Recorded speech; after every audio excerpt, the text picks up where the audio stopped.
today busy with the Namibian Economic Ordinary Syllabus. It's still 1.1 and we still discuss the economic problem, but today we look at the difference between a want and a need, and we will also look at the biggest economic problem, which have to do with limited resources and unlimited wants. Okay, we look at needs. Needs are goods and services that we can go without. Needs are obviously those goods and services that are basic clothes or basic shelter or water and food. That is the type of goods and services you can't go without. You can think for yourself if you go without water, or if it's in the winter and you don't have shelter. So that will create then problems. If we look at wants are goods and services we can easily go without. If we say we do need shoes, but we definitely don't need Nike shoes, because then that becomes a want. You can easily go without that. Okay, I have on the board for you 11 different products. I want you to identify these products and decide for me, or decide if this product is a want or a need, and give a reason for that. The first product, which I will use as an example, the first product is milk, and this, for most people, will say that this is a want. Although that you need it for your cereal, or you can say I need it for my cereal, or I need it for my coffee, that is, you can actually drink your coffee without the milk. You can eat your maize porridge without milk. So in that case, I say milk is a want because I can go without it. But for the other products, or that is on this PowerPoint given to you, from 2 to 11, you must indicate next to each of them. Write the product's name, like textbooks, number C, and then also no, textbooks is number 5, for example. Then you write textbooks, you decide if it is a want or a need, and give a reason to that. So you do from 2 to 11, and that can also be marked for a 10-mark question, homework question. Okay, then we realize that wants are for individuals, firms, and the government, unlimited. So I asked the question, why is wants for us unlimited? So if we look at a want is like your cell phone, for example. And reasons why that is unlimited is because technology often change or very quickly change. And then there's something new on the market with new features, and that's why you then feel, but I need a new phone. But it's not need, I want a new phone. That is important. Okay, then obviously greed, that lots of people struggle with, that you want more and more and never are satisfied. And then the variety is also for us, encourage us to want more, because if we pass the shelves in the shop, we don't see only one chocolate, we see a variety, and if there's a new one, we want to taste it and try it. Then advertising is also that influence us to want more. You will not even know sometimes about a new product, but if it is advertised on TV or on radio or in the newspaper or on the websites you visit, then you will see the new products that is designed and that is available. So all of this causes that we want more products. it is important that we must realize that if an individual or a business or the government make decisions, they always make a decision that in such a way that they try to economize. Now that means that you try to get the most out of the resources that you have available. And that is important to realize that everyone is working according or is making decisions according to that. Okay, here's a group work activity that you can look at.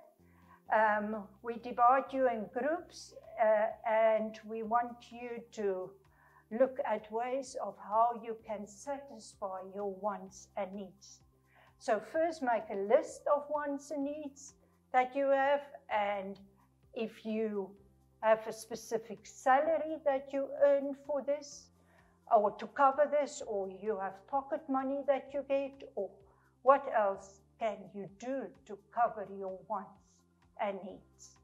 Come up with ideas, and you can brainstorm a little bit between all of you, and then we will discuss the different ideas.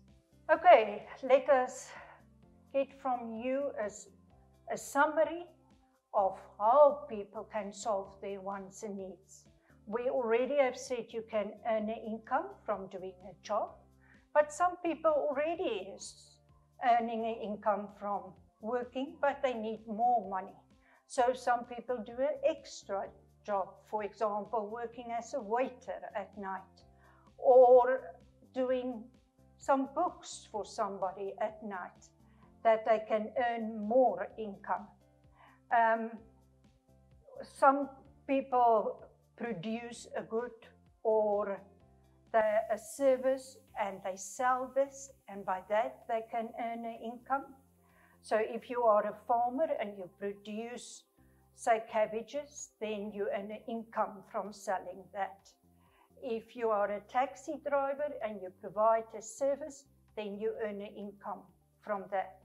But as I am a teacher and I earn a salary for the work that I'm doing, so that is my income. For extra income, I can, for example, offer extra classes to students that need that, to earn an extra income. But what else can one do? One can also barter. Barter is a system where I offer you something and you offer me something in return, but there's no money movement. There is no money involved. So, for example, you can tell me, if you have a taxi service, you will each day pick up my child. And I will tell you, for that, I will look after your children and make sure they do each afternoon their homework. So that is an example of barter. We offer towards the two parties a good or a service that satisfies both.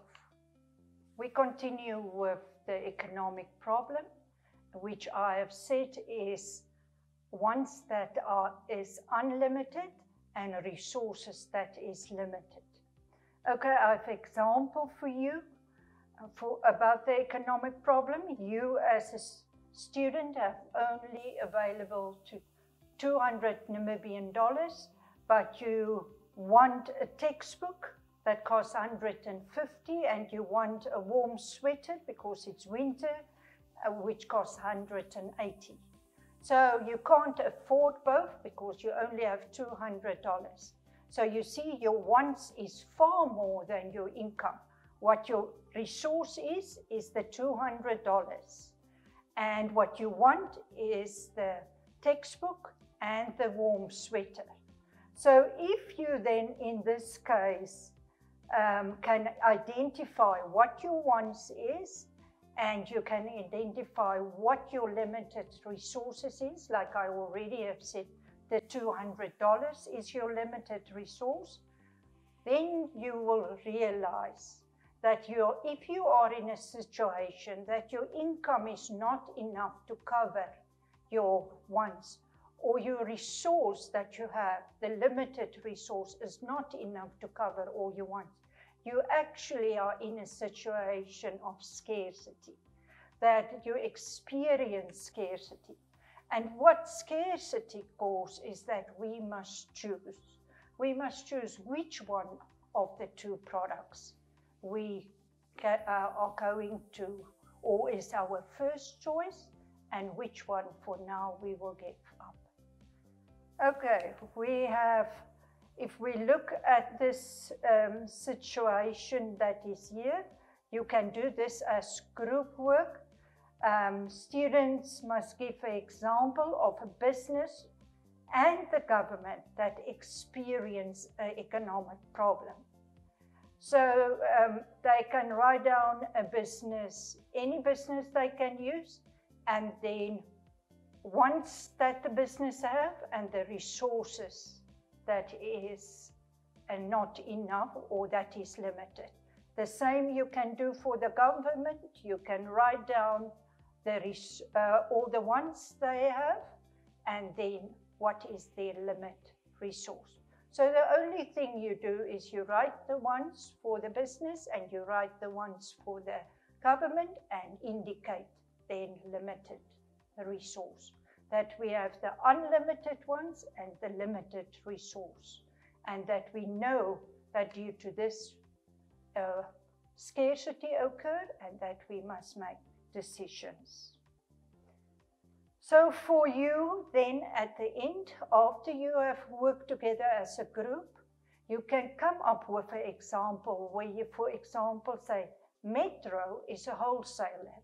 Metro need a truck to transport their products to the retailers, and Metro also need a forklift to get the products from the shelves into the trucks or from the trucks into the shop, in the store.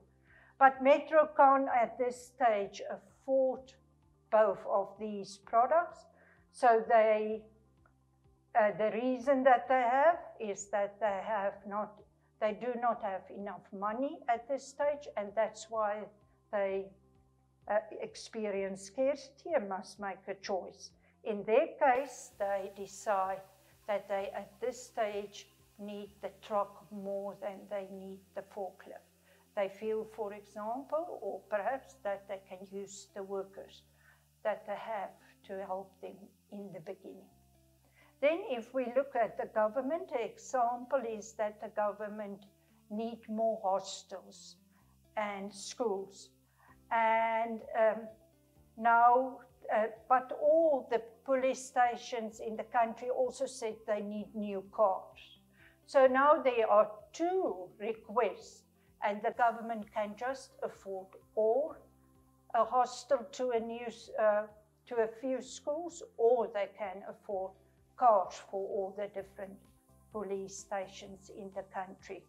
So in that case, it's also the resource that is limited is also money, and it also put the government in a situation that they must decide, this year we can just do the hostels. And then we can't afford the vehicles now, we will put it aside for a next year or a next period. Okay, so again, I emphasize that you must realize what your wants is and what your unlimited wants is and what your limited resources is. And that you, as Metro or as the government, experience scarcity and must make a decision. Okay, the homework that you can do is that you can give an example and then indicate it, as I've said, examples for a business and examples for the government, and where you indicate what products is limited and what products is unlimited, and for that you can allocate 4 marks for such a question. Okay, it is important that you need to know the difference between a want and a need, and that you understand what the economic problem is. And if we conclude, we can say it is about scarcity. Okay, that finalized then 1.1a for today.